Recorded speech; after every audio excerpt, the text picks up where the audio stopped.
Have you noticed the incredible amount of attention that menstrual cycle charting has been getting in the last few years?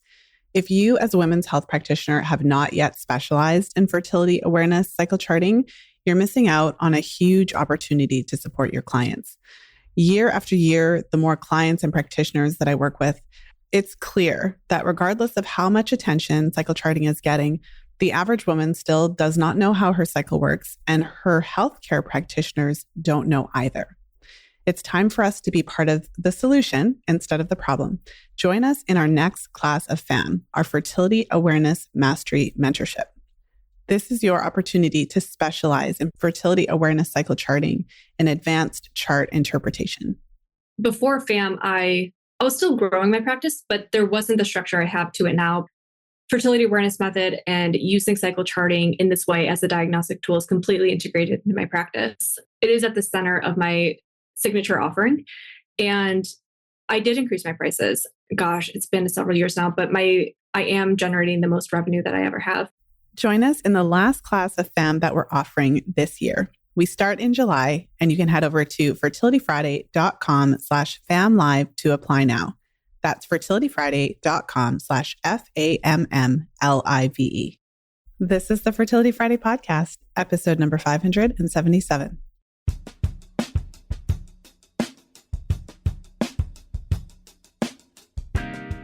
Today, I'm sharing a brand new episode in my FAMM Practitioner series. I'm sharing my interview with Dr. Ashley Burton, and she's sharing her experience using birth control, coming off the pill, her experience with HA, and how it changed her cycles from periods in her life where she wasn't having cycles at all to periods in her life where she was having incredibly long, irregular cycles, but certainly due to undereating, overexercising, and all the things that come with that.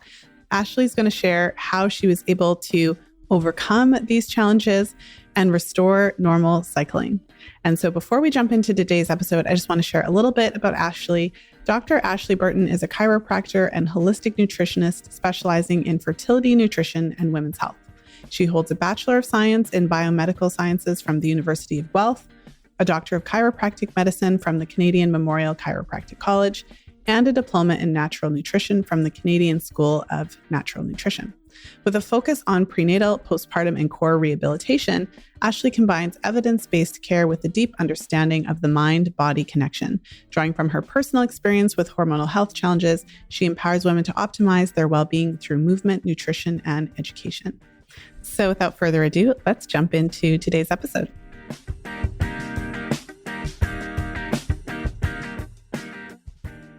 And I'm really excited to be here today with Dr. Ashley Burton. Welcome to the show, Dr. Ashley. Thank you for having me, Lisa. It's a pleasure. Well, always fun to do these episodes. So before we started recording, I was just saying, of course, as I always say, how much I love doing these episodes. It always gives me an opportunity to spend a little bit more time with you. At the time that we're recording this, we've been in the program now for several months. You're already well into your practicum. And so really excited to chat with you today. And I'd love to start by asking you my all-time favorite question, which is, how old were you when you had your first period, and kind of let us know how things went from there. And I'd also invite you to share a little bit about your area of specialization and all of that good stuff. Okay. I knew your specialty question, so I had to think about this because I actually can't pinpoint exactly when I had my first menstrual cycle start. I think it was actually between grade 8 and grade 9. And I feel like I started late compared to a lot of my friends. So other than the surprise of having it happen for the first time, I remember being very underwhelmed because I was like, this is it. I thought there'd be a lot of pain. I thought there'd be a lot of blood. So my periods were very, very relaxed, non-painful, and very light. But with that said, once I started cycling, I started very late. They were very few and far between. Like, I don't think I actually had a cycle every month. I know that's probably typical for girls who are just starting, but it was not on my radar all of the time. So maybe it would have happened once every 2 or 3 months. And it was a big deal for me because I am the oldest of 2. So I have a younger sister, and my mom had a hysterectomy when she was pretty young. So we didn't have her to model kind of what that looked like for us as we were growing up. So, and please interrupt with questions along the way, because this could be like a a long story here. Well, I have one question only Sure. because you asked, because you mentioned you got your period a bit late. How old were you when it started? I guess, well, when you're in grade 8 or grade 9, you're like 13 or 14. Yeah. So I feel like that. And I remember one of my best friends in grade school, she got it and we were in grade 6. So I feel like that was a little bit late for me there. So I guess this must have been 13 or 14. And thinking back to kind of my early adolescence, I had lost some weight. So I was the history is I have a history of a little bit of touch of hypothalamic amenorrhea and a history of disordered eating. Not that I had a full bloating disorder, but definitely hyperfixations on things, hyperfixation on weight. I was a little bit overweight as a child and figured out very quickly how to manipulate some food items to remedy that. So I lost some weight when I was younger from exercise and dieting, let's just say it, quite young, probably around 13. So around the time where I was supposed to get my menstrual cycle. So maybe that was one of the reasons why it was late. So fast forward a little bit, and my cycles were, like I said, very few and far between. They were very light. They were non-painful until I went on the birth control pill. So I believe I went on the birth control pill. I was probably around 17 or 18. And I did it mostly because of facial acne. And I had a boyfriend at the time and we wanted to be very careful. My mom had me when she was 17. And there was a whole big thing of like, I must make it past this, this milestone. So that is how we navigated that. And that was the first time I actually had menstrual pain, is when I was on the birth control pill. So I had to go through a couple to find the right one. I remember being like doubled over in the bus on the way home from university in pain. And in fact, that was the first time that I had an anxiety attack when I first went on birth control. And of course, I was exercising a lot, probably under eating at some points in there, depending on what my focus was for fitness and exercise, but obviously didn't know because of it being masked by the pill. And I was on the pill from the age of 17, 18 till about 25. And when I came off the birth control pill, I actually didn't have a cycle for about 5 to 6 months. I felt kind of broken. I was like, uh-oh, what's going on here? And at that point, I had gone through university, chiropractic college, and I was just starting my holistic nutrition program with the Canadian School of Natural Nutrition. And a lot of my teachers were like, they were giving me ideas of what it could be. They're like, oh, make sure you're eating organic, make sure you're drinking non-chlorinated water, make sure you're getting enough sleep and manage your stress and all this stuff. And we got a touch of fertility awareness in that program, but not enough for me to kind of like welcome it with open arms. So I got my period back. And again, instead of being kind of the normal range, it was about every 50 or 60 days, I would get a period. And in that time, my partner and I were obviously having sex, and our method of contraception then was withdrawal. And it just so happened that we got pregnant using that method, because of course it's not 100% effective. And I don't know what exactly happened in terms of like, what was the method of conception there, whether it was like a contact pregnancy, whether my partner was a little bit leaky in terms of having sperm in the pre-ejaculate fluid, or if it was just proper timing and me not tracking my cycles perfectly. But we ended up getting pregnant and I was in denial. I was like, this can't be right. I don't have a cycle for this to happen regularly. At that point, I had never really observed cervical mucus. And that was a big shock. We were not prepared for that. I was going through a very stressful time at work. And so we decided to do a medical termination from home. And so we did that. And I will say that the informed consent for that from some medical practitioners is a little bit lacking, especially being on the receiving end of that as a medical provider as well. So their informed consent could be a little bit buffed up a little bit. But what happened after that was we did the termination from home, and I was just so scared and I had lost so much trust in my body that I let them talk me into putting an IUD in. And I was really on board with that. We had to wait a couple of weeks to make sure that all of the products of the conception had in fact exited. And we did a couple transvaginal ultrasounds for that.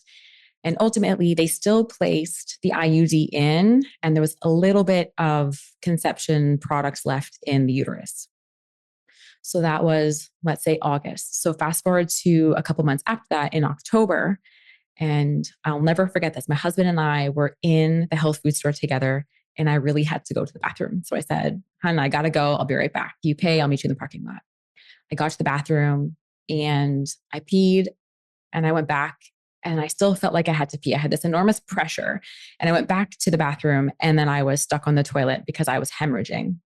So I had to call my husband, who then called the ambulance, and we went to the hospital to make sure that everything was okay. My first thought was that maybe the IUD got dislodged, but in fact, it was just a retained product of pregnancy. It had formed a clot, and I had been bleeding silently internally for about 3 months. So I managed to get out of there without needing a blood transfusion, but my ferritin levels were ultra low. They were like a 4. Yeah.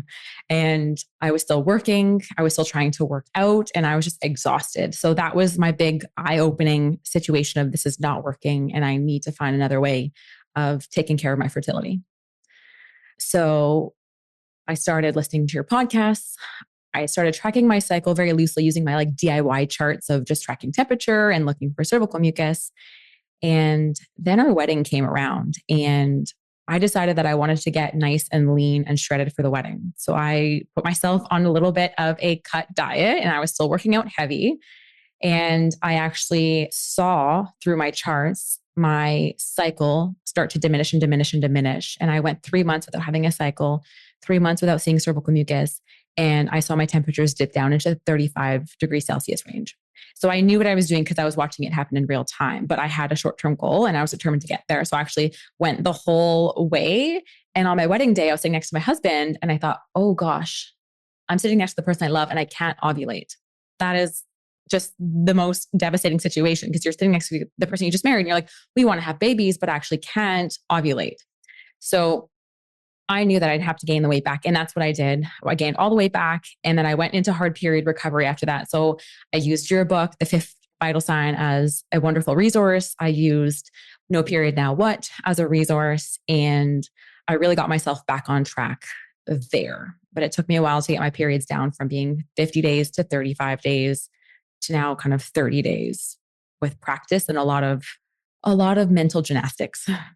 Well, you just took us through a lot. So thank you for sharing all of that.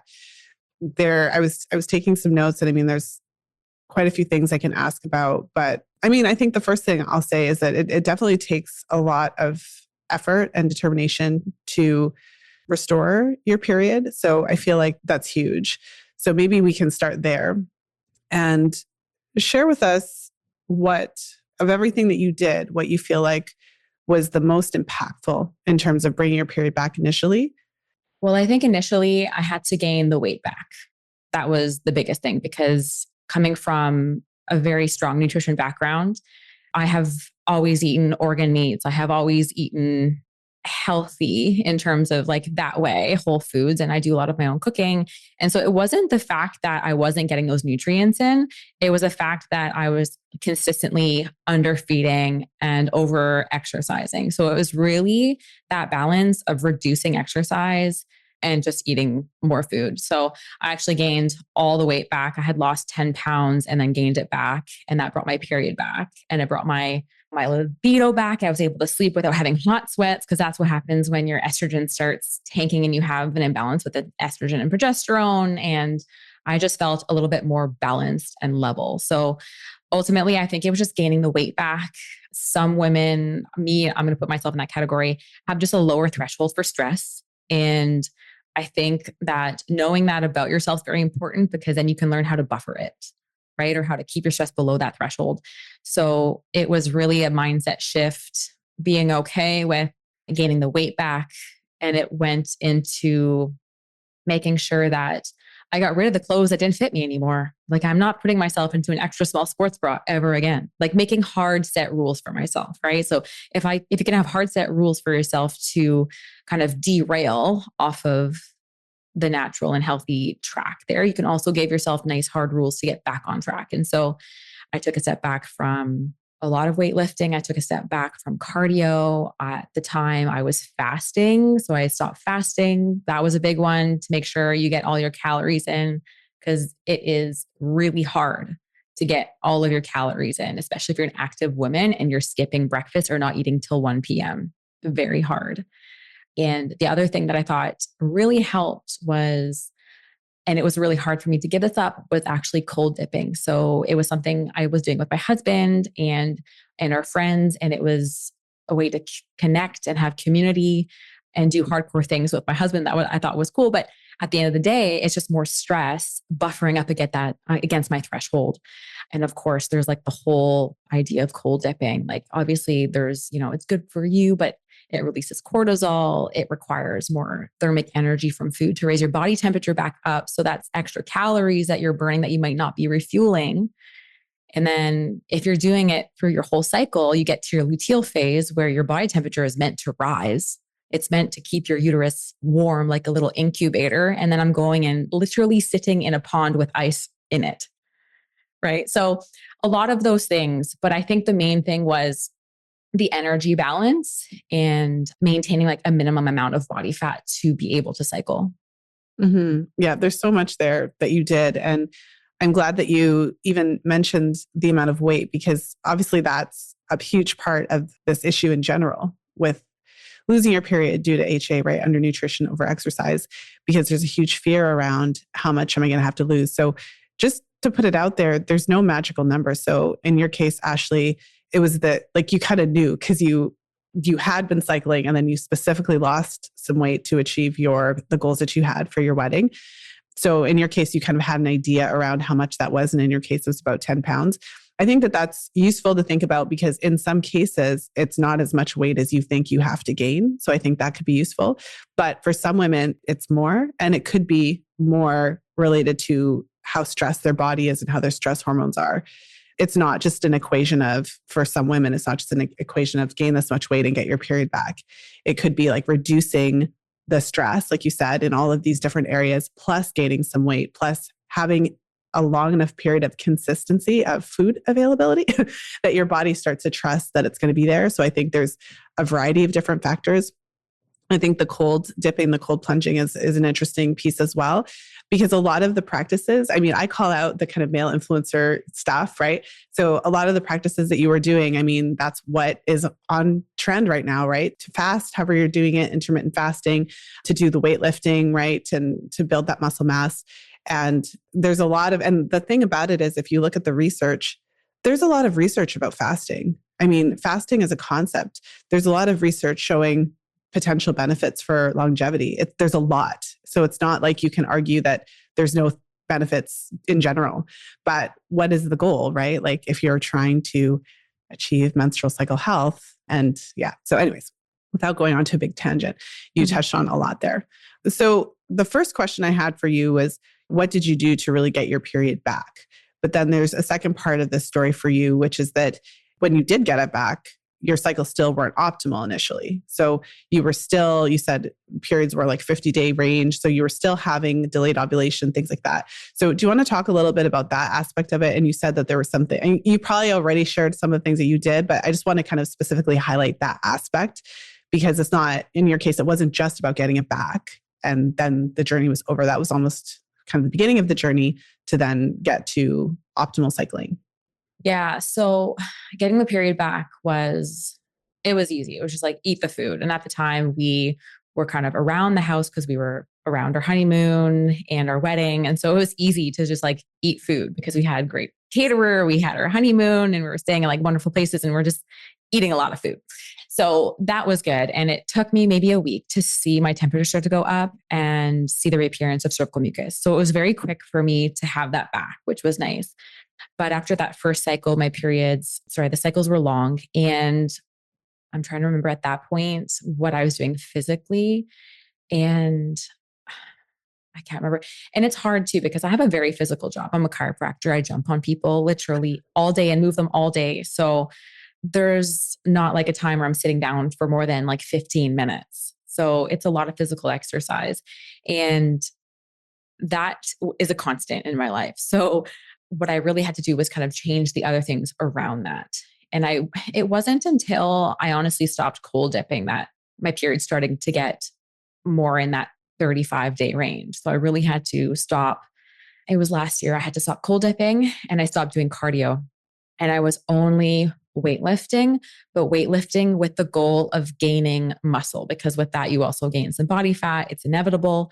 And I was super okay with that because I just had the goal of spending the winter doing one workout a day. It was just a heavy weightlifting kind of program. And then I would walk the dog, and then that was that. So I was actually able to put on weight quickly for the first time, like muscle, because I had always tried to do that before, but I was under eating. So of course that wasn't achievable.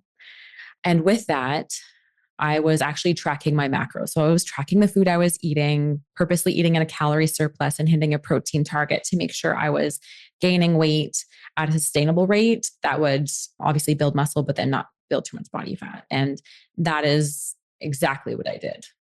And the amount of calories that you have to eat if you're active and want to do that is a lot. So that is one reason why I frequently post a lot of what I eat on my Instagram page, to just show women how much you do have to eat to sustain your activity levels.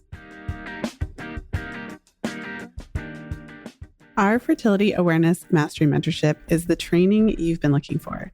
You've been looking for a way to specialize in fertility awareness and teach cycle charting to your clients.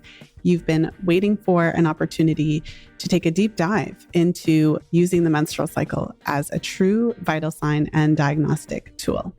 With fertility awareness cycle charting getting more attention and becoming more mainstream, more and more of your clients need support in this area.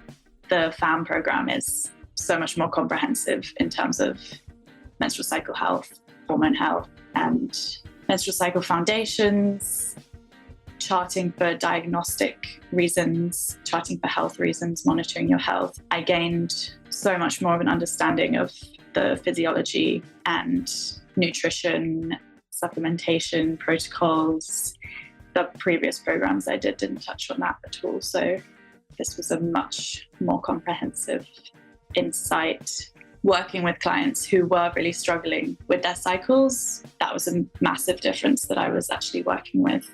For instance, someone whose periods were missing for months, and we were able to work together with this protocol to bring that back.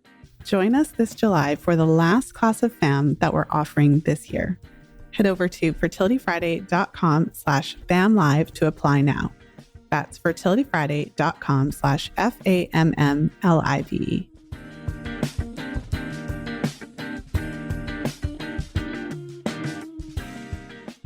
Mm-hmm. Yeah. And for some women whose activity level is really, really high, the amount that they have to eat feels unreasonable. And so this is typically why, for success, it's the approach that you mentioned. There had to be a bit of a like kind of reevaluation and reduction in the activity itself, plus also the eating more. There was something that you said earlier in the conversation, just around the age of 13, that you felt like you were a little bit overweight. And so you had already started to kind of manipulate your eating and things like that.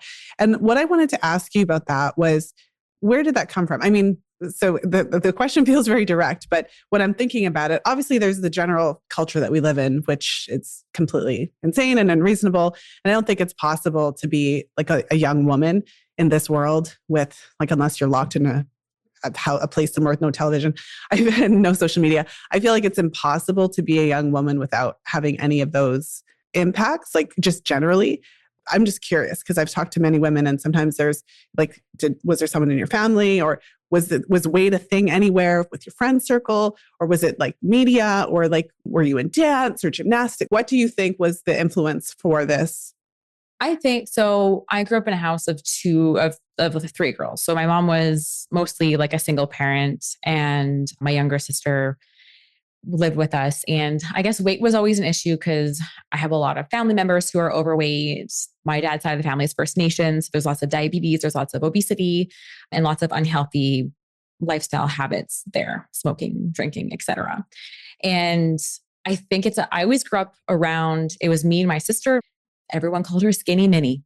And then there was Ashley, right? So I was a little bit overweight, and we had some childhood trauma. You know, it was probably like comfort food and eating for comfort and like not having mindfulness with eating, but also like maybe not having the best options available at the time, being a young girl as well. So I was aware that I was bigger than my sister and kind of fitting in with the category of like what my dad's side of the family looked like at the time. And I didn't want that, I guess. So my sister started gymnastics and I wanted to dance. I've always loved dancing.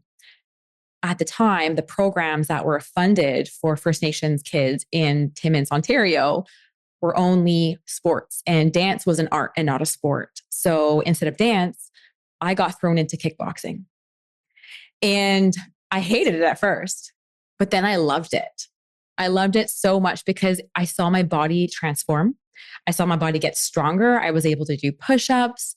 I was able to like literally flip my cousin onto the floor if she was pissing me off, right? So it was really, really great for my confidence. And it started, I don't think that started my body image. I don't want to even say issues, but my body image awareness.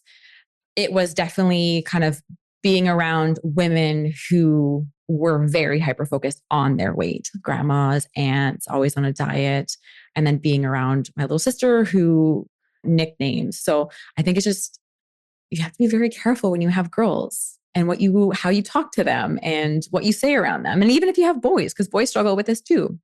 So that's something my husband and I are really preparing for as we prepare for pregnancy, like we have been doing for the past couple of years, but also get the mental shift in of how we want to speak and act around children, because that's the hugest thing, right? Children learn from behavioral outputs around them.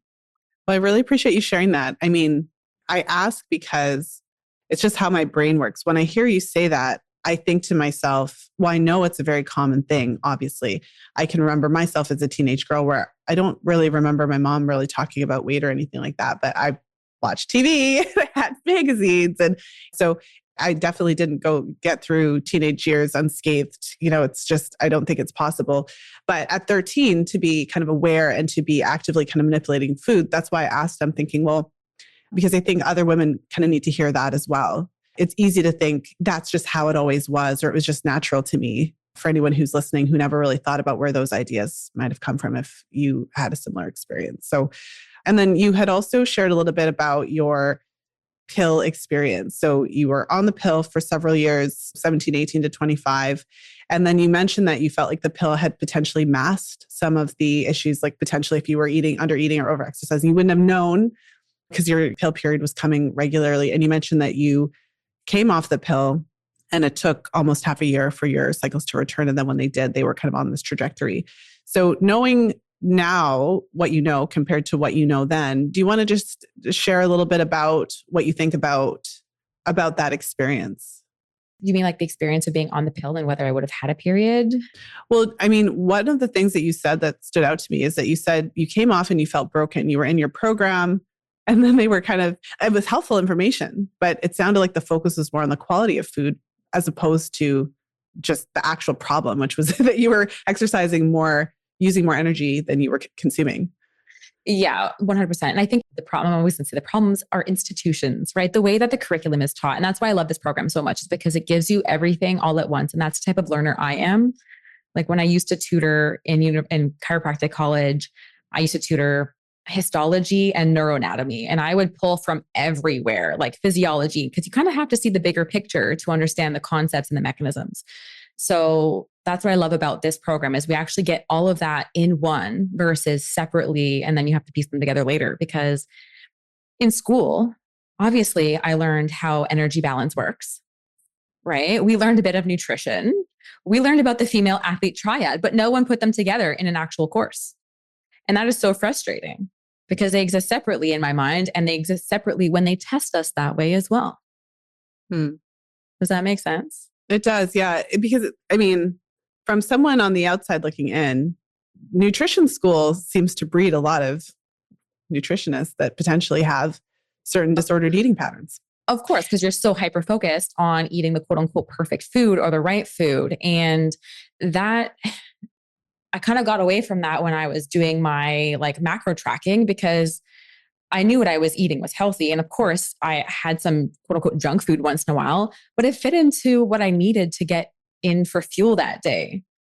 And if I'm eating healthy and have some ice cream here or a piece of pie there, and I'm using it to fuel my exercise, then who's to tell me that's not healthy? Well, yeah, it's such an interesting, yeah. I, when I was in university, I took an intro to psych course. I was psychology. I was thinking about going into counseling. I later decided not to do that, but I was thinking about doing that.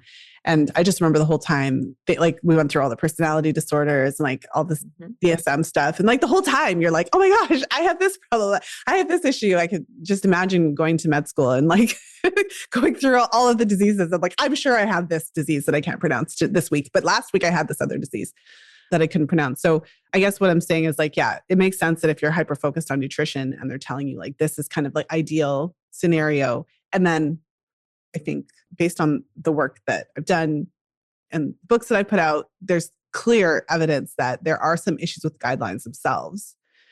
And what I always say is that there's clearly, from my opinion, and from the menstrual cycle as a whole, there's not one diet for all stages of life. So I think this is one of the biggest challenges, because sometimes if I'm getting pushback on some of the things that I'm talking about, it's like, well, I didn't say that what I'm talking about is for every possible stage of life. If you're dealing with certain specific health issues, you might have to modify your diet for those. But if you're a woman of reproductive age and you're looking to optimize hormones and get your cycles to the point that they're optimal for fertility and just to reduce all the issues that come with hormone imbalance, then there is a different way to approach that. And it kind of doesn't matter what it says in the textbook if your period isn't coming. Yes, 100%. And I think to answer a question there is the nutrition part of it. It's only a part of it, right? You have to tackle the stress part. You have to tackle like the other foundational lifestyle things like sleep, like stress. Through that whole journey, I went through like so many different things. Like I got into crystals. I got my Reiki certification. I was journaling. Like there's so many other things to reduce that stress level, right? Because we know that there's different types of HA. There's HA can happen from just stress alone, over exercise, under eating, or combo of those. And I really do think that you have to be multifaceted with that. But I think it's about timing as well. Like when I got off the pill and I hadn't had my period for about 5 or 6 months there, I don't know that I was in the same mindset as I was when I really went into period recovery. Right? My mindset was a bit different. It's kind of like the pregnancy intention score. Like, how bad do you want your period? I don't think I wanted it that bad back then, because I was like, well, it'll come when it comes. Yeah. I'm just going to keep doing what I'm doing without realizing that some of the things were probably hindering the return of that cycle. Yeah, absolutely. I mean, from a practitioner's perspective, if someone is saying that they want to restore normal menstrual function, that they want to get their period back, their motivation has to be high enough to actually, because it's work. It's very difficult. It might be easy on paper to say, okay, eat more, exercise less. But as you said, you use the words mental gymnastics. It's a whole thing to kind of rethink what you've been doing and be okay with the weight gain and be okay with the changes in your body and the changes in your eating patterns. It's just not an easy thing. So definitely if you have a client who's actively trying to have a baby or planning for that in the future, it's a different conversation, often a little bit easier you're making the change, because maybe it's not even for you. You're making the change so that you can have a baby, right? So it's 100%. even easier. Yeah. Yeah. Like even now it's getting to summertime and I'm thinking, I have friends who are like getting ready for bikinis. I'm like, you don't need to get ready, but I'm like, oh, I want to join you. Like I want to do these exercises and start tracking again and like really get on track with like being super fit for the summer. But I'm like, oh no, that's not going to help me, because we're going to start trying to conceive in August and I need to keep all the weight on this body that I can. Mm-hmm. Well, so there's one other topic that you had brought up, and it was around your termination when you had the retained tissue issue. I didn't mean for that to rhyme, but the issue with I'm doing it again. Can't even help it. But I mean, that really struck me because I've just seen that many, many times with clients, complications around termination or miscarriage when there is retained tissue. How often it happens might be very surprising to people, and how often it is missed in the workup. So that just to me sounded just like a terrifying experience. I'm sorry that you had to go through that. And you mentioned that you obviously had to be rushed to the hospital. And I guess the question I have out of that, I'm thinking, what is my question here? But my question out of that, a practical question was, did they remove it? And obviously at that point, did they not suggest it again? Because it sounded like you got it, not because you necessarily wanted it, but because you were kind of talked into it. I just wanted to circle back on that a little bit because I feel like that shouldn't have happened. They should have been able to Yeah, it shouldn't have happened, better. But it did. And did you have a DNC like when you had? So we almost got to that point. But so basically, after we did the termination, you pass most of it at home. And then you go in a couple of weeks later and they do transvaginal ultrasound to check the uterus for any retained conception products. And I had some. So we waited a couple additional weeks and we went back in and there was still a little bit. And they decided, okay, we'll still place the IUD. And the one question I did have as well was how far along were you when this was happening? At the time that I did the termination, I was about 6 or 7 weeks. So it was pretty early. Yeah. Pretty early. And so they inserted the IUD and there may have been a tiny little residue on the ultrasound. Remember, ultrasound is not like a 3D image. Nope. Right? Like it's not going to tell you exactly what's in there. There's shadows and artifacts and whatever. So we placed the IUD in and I had a crappy time with the IUD. So like I said, that went in August and then the hemorrhaging happened in October. At the time of the hemorrhaging, we did another transvaginal ultrasound and the IUD hadn't even moved. So they said, let's just keep it in. So I actually went from August, the placement, October, the hemorrhage, to the following August. And then I said, take it out because I was having bloating. I was having digestive issues. I was cranky all of the time.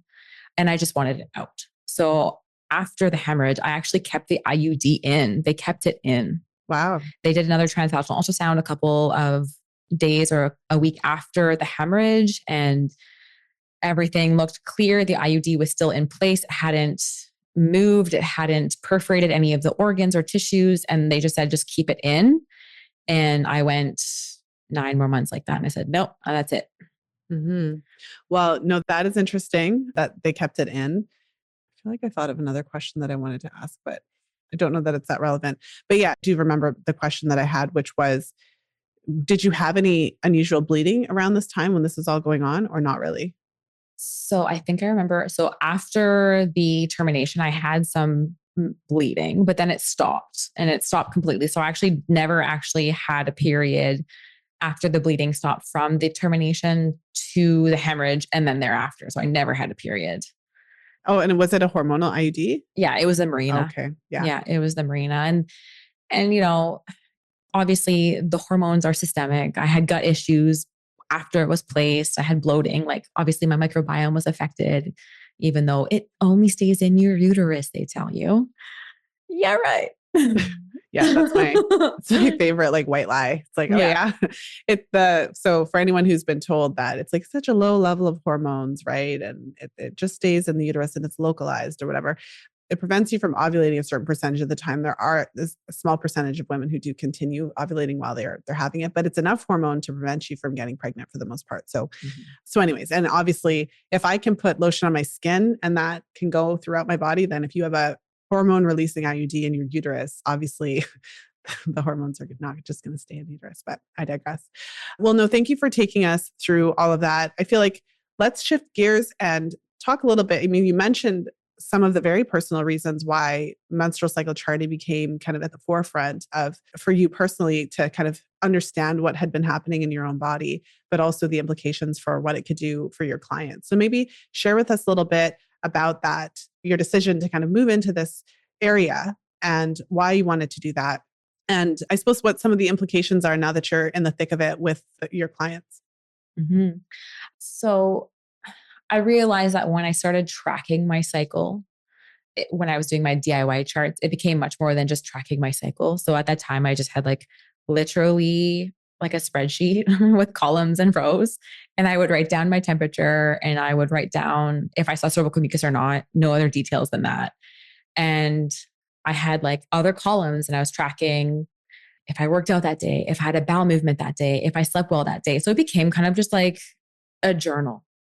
And I started to see patterns in that journal. And I thought, okay, well, this is more than just menstrual cycle tracking. This has to do with my nutrition, my weight, how many calories I'm getting, how much exercise energy I'm outputting. And kind of after being exposed to some of your books and your podcast, I was like, okay, this is really what I'm going to use as my barometer of what is healthy for me, instead of looking out on Instagram to see what the other girls are doing. Like, this is where I need to focus. And it actually keeps me balanced in terms of making decisions for me versus having fear of missing out, watching others do their thing. So I think it's good because it gives you perspective. And through my experiences with everything that happened, I have so much perspective. And I mean, even after the termination and after the hemorrhage, I worked out the next day. I worked out the next day after both of those events because I had this rigid thought process in my mind that I had to work out. I had to pretend like everything was normal, that nothing happened, even though I was exhausted and my body went through this crazy event. So looking back and seeing those charts, I look back and I wish I had shown myself more compassion. So really, it's like nutrition driven by fertility. That's kind of my goal with learning this for myself, learning this to teach my patients and my clients. I have a lot of young women who sit on my table, young athletes who lose their period when they're in a hard hockey training program, right? Who lose their period when their volleyball season is on.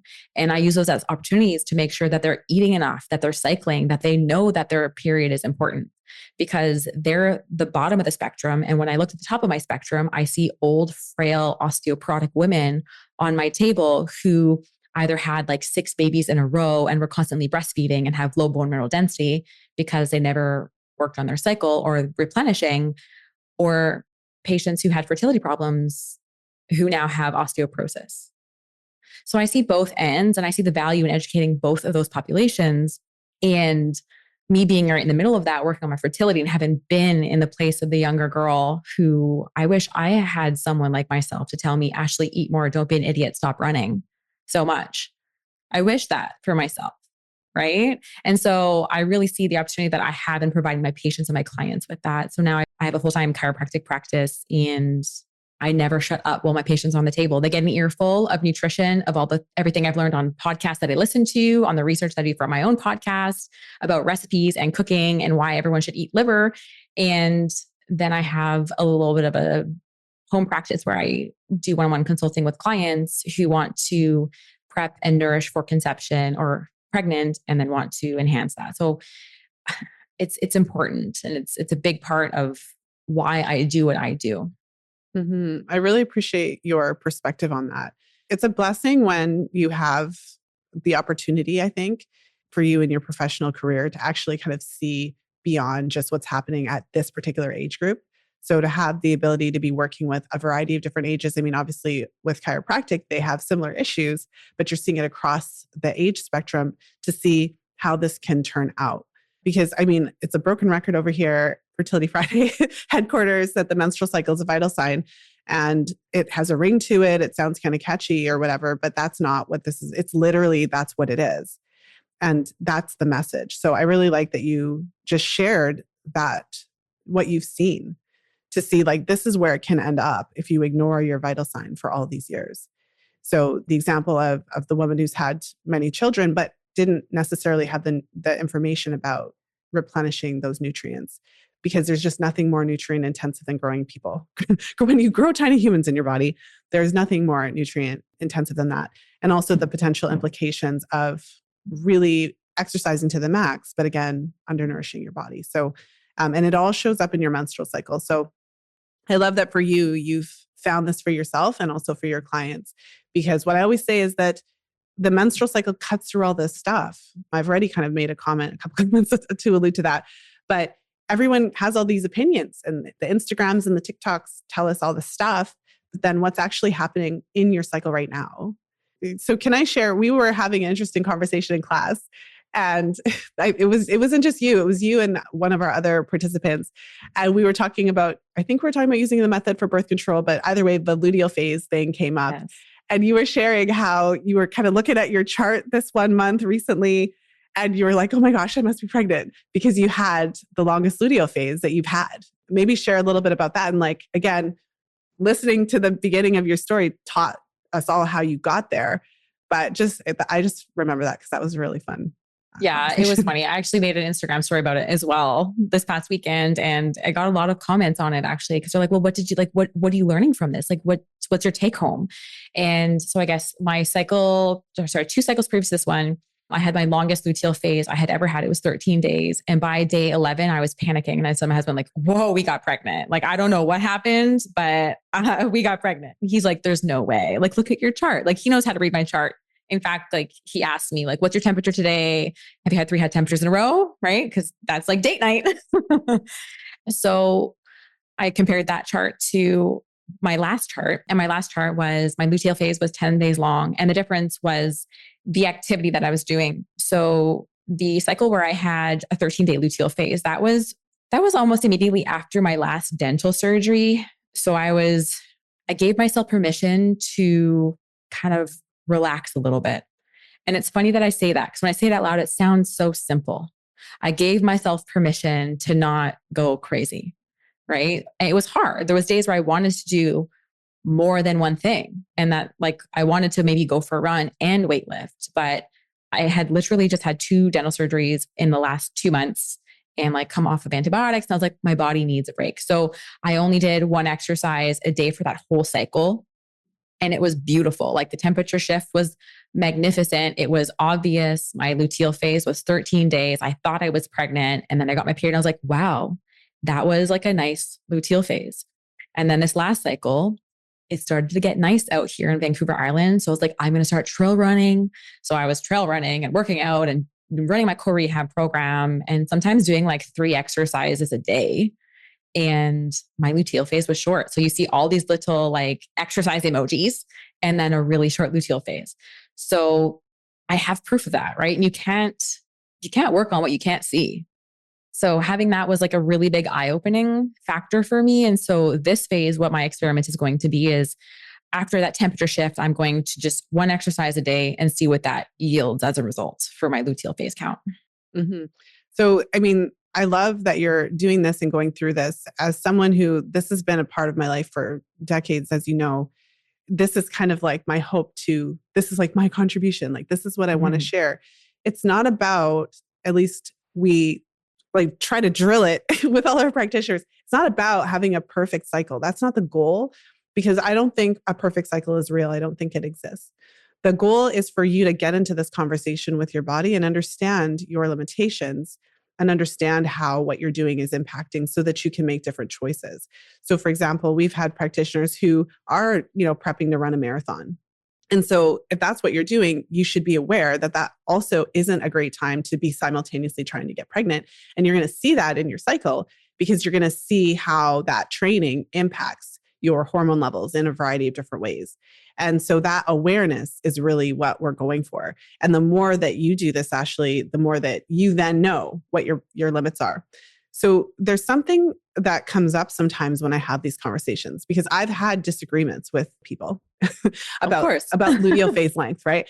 Because there's some people out there, even maybe someone who's listening, who's like, well, no, 10 days is totally fine. That's normal for me. My luteal phase has always been 10 days and that's normal for me, Lisa. So I don't care what you're saying. Like 12 days might, like, I just feel like there's a little bit of like that out there, which is like, yeah, but this is what I have and this is normal. And so you can't tell me it's not normal because I've always had this. And so my kind of response is that this is why we need training. Like if you're out there teaching about the menstrual cycle, like this is one of the reasons why I believe that I need a training too. Like we need to have training because whatever you experience in your own body, in your own silo, isn't necessarily normal. We have to find out what those normal parameters are and identify if what you're experiencing is in those normal parameters. And until you actually start seeing, multiple clients outside of yourself, you might think whatever you want to think, but I've had clients with 15-day luteal phases and that's like all the time.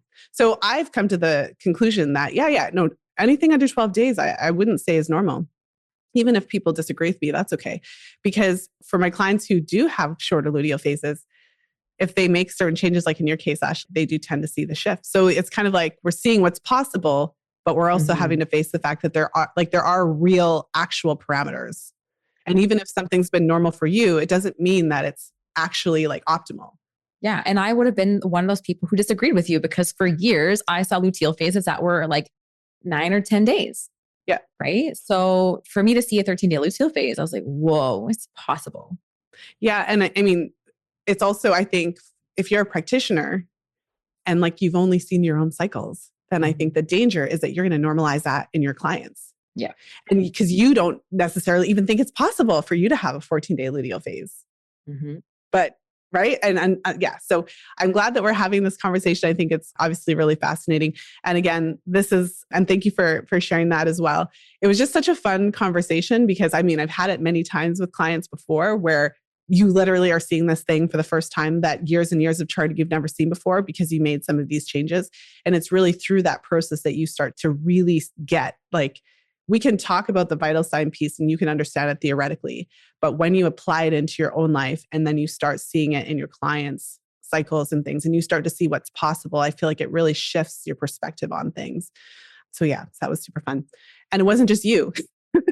There were two of you sharing the exact same thing. You're like, oh my goodness, because again, you had the opportunity to apply some of those aspects.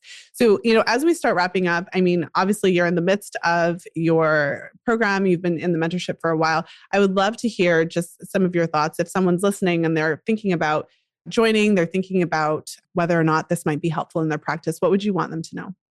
I would want them to know that the value is absolutely there. Because I don't know if you remember, I messaged you before the program and I had FOMO, like every time I heard a commercial for it on your podcast. So I reached out and I said, hey, like I have a bunch of knowledge and like, will there be enough value in here for me? And without a doubt, you said yes. And the program has like exceeded my expectations of the value that I would have expected to get out of it anyways. So not just from like our live sessions, I wish I could be there in person more for them, but like the access to the portal. So I am constantly learning. I'm constantly, my husband will walk into the kitchen while I'm meal prepping. Are you listening to Lisa again? I'm like, yep.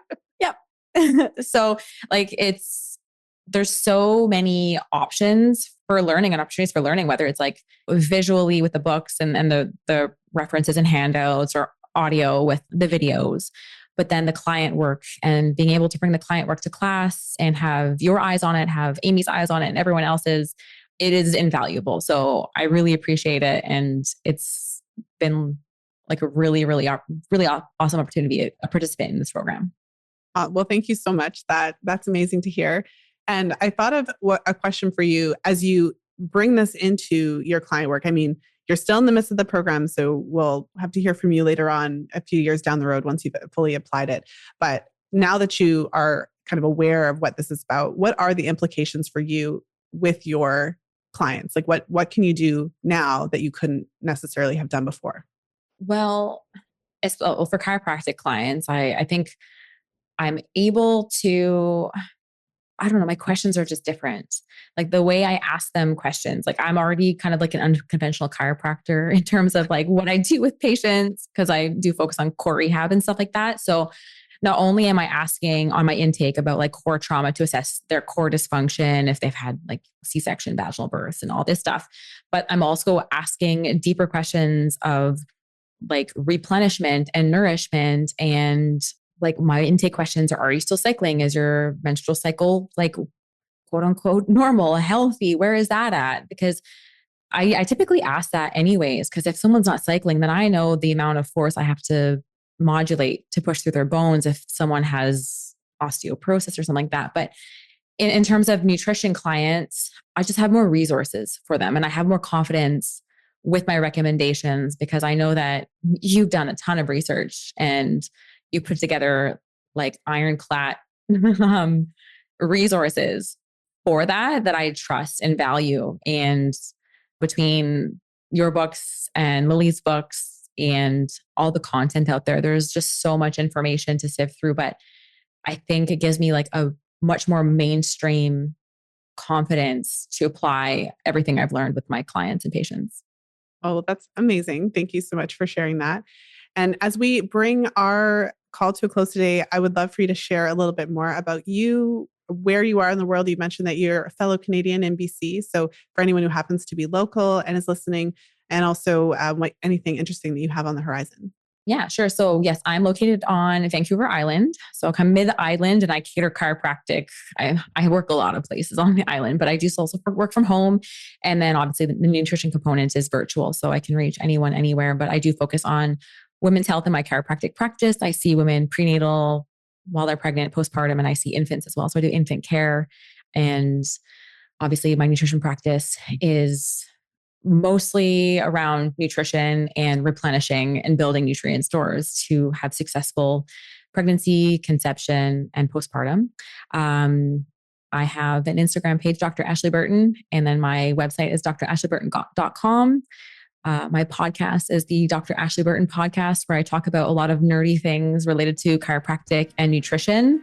And then I don't have anything crazy going on right now, but I did release a nutrition fertility cookbook back in November.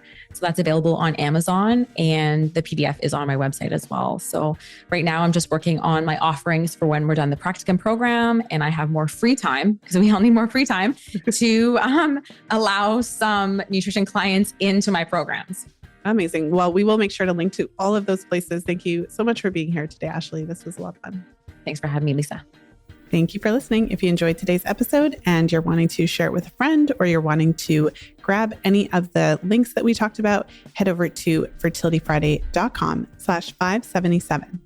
I hope that you enjoyed today's episode with Ashley. It was such a great reminder that the menstrual cycle is truly a vital sign, and it is always giving us feedback about what's happening in our lives. And really and truly, what's interesting about what we call the HA spectrum. So in Real Food for Fertility, Lily and I really defined this concept of the HA spectrum, because there are some women who have what we would call full-blown HA, where they don't have a cycle at all. And there were periods of time where Ashley experienced that. But there's other periods of time where she did have a cycle, but because of the tendency to exercise a lot and not necessarily eat enough, her cycles continue to be irregular. And so in that situation, do you technically have HA? Well, not technically. You don't meet the definition of full-blown HA because she was still cycling, but she still has those tendencies. And so this is a really important distinction to make, and a really important piece of the puzzle to understand, that women can still be on this spectrum of undereating and overexercise and still be cycling, albeit the cycle will be showing signs that this is happening. And this is why we always want to be paying attention to the menstrual cycle as the vital sign that it is. So with that said, I hope that you have a wonderful weekend whenever you're tuning into the show. And of course, as always, until next time, be well and happy charting. If you've been loving the podcast, then I know you'll love our Fertility Awareness Mastery Mentorship. This is our certification program designed specifically for women's health professionals. Not only does FAMM certify you to teach fertility awareness to your clients in practice, but we dive deep into the science, equipping you to use your menstrual cycle as a vital sign and diagnostic tool with your clients. When I decided to sign up, it was super last minute. I might have been like your last person or something. I didn't know if I should do it, because I kind of had this weird imposter syndrome of like, is this for me? I remember I talked to a friend and she was just like, Grace, you care about this so much. Like, why would you not do it? It sounds like such an amazing opportunity. And it has been better than I anticipated. Every certification that I've done up until this point, and I've done many, and I just love how much in-person contact there is, how we like actually get to know each other. And that has been the most wonderful part about the program. Other things that I've done, it's very kind of screens off. If there is an in-person element, screens off, nobody talks. And I love that that's the case here. Like, you can ask as many questions as you want. It's been probably the best part about this year for me. And I definitely did not have time for it. So if you think that's you'll figure it out. Head over to fertilityfriday.com/FAMMlive to apply now. That's fertilityfriday.com/FAMMlive.